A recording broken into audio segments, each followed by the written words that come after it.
नमस्कार, आप देख रहे हैं न्यूज पोनेशन और मैं हूं आपके साथ साक्षी झा। आज महाराष्ट्र और झारखंड के विधानसभा चुनाव की तारीखों के ऐलान के साथ साथ बिहार में 4 सीटों पर होने वाले उपचुनाव की तारीखों की भी घोषणा हो सकती है।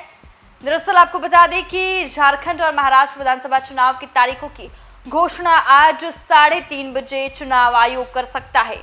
वहीं बिहार, यूपी और वायनाड में होने वाले उपचुनाव की तारीखों का भी ऐलान आज चुनाव आयोग कर सकता है। चुनाव आयोग ने पत्र जारी कर बताया कि राजधानी दिल्ली के विज्ञान भवन में दोपहर 3:30 बजे प्रेस कॉन्फ्रेंस होगी, जिसमें चुनाव और मतगणना की तारीख का ऐलान किया जाएगा। जानकारी के अनुसार इन राज्यों में विधानसभा के चुनाव नवंबर के दूसरे या तीसरे सप्ताह में होने की संभावना है। इसके साथ ही आज यूपी उपचुनाव की तारीख का भी ऐलान हो सकता है। झारखंड में 29 दिसंबर और महाराष्ट्र में 26 नवंबर को सरकार का कार्यकाल खत्म हो रहा है। हर बार आयोग सरकार के कार्यकाल खत्म होने के 45 दिन पहले आचार संहिता लागू करता है।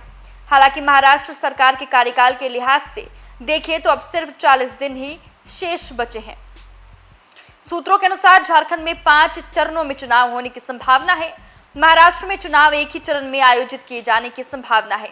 एकल चरण में मतदान करने से मतदाताओं को सुविधा होती है, क्योंकि उन्हें केवल एक बार मतदान केंद्र पर जाना होता है।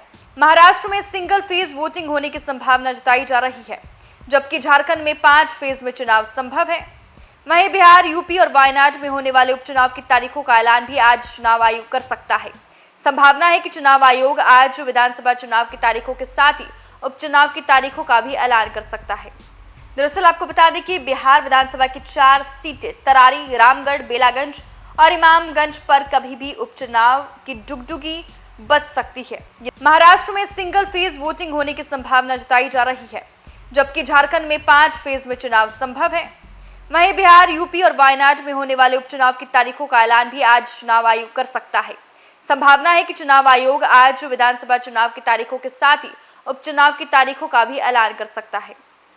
ये सीटें उन क्षेत्रों के विधायकों के सांसद चुन लिए जाने के कारण रिक्त हुई है, जो पिछले चुनाव में दोनों गठबंधनों के पाले में गई थी। इसमें 3 सीट महागठबंधन की है, जबकि 1 सीट राष्ट्रीय जनतांत्रिक गठबंधन यानी कि राजग में हिंदुस्तानी आवाम मोर्चा हम की है।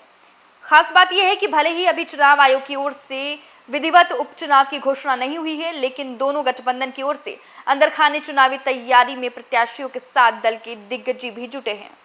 तो देखिए, महाराष्ट्र और झारखंड के चुनाव की तारीखों के साथ साथ बिहार में 4 सीटों पर होने वाले उपचुनाव की भी तारीखों की आज चुनाव आयोग घोषणा कर सकते हैं। फिलहाल के लिए इस खबर में बस इतना ही।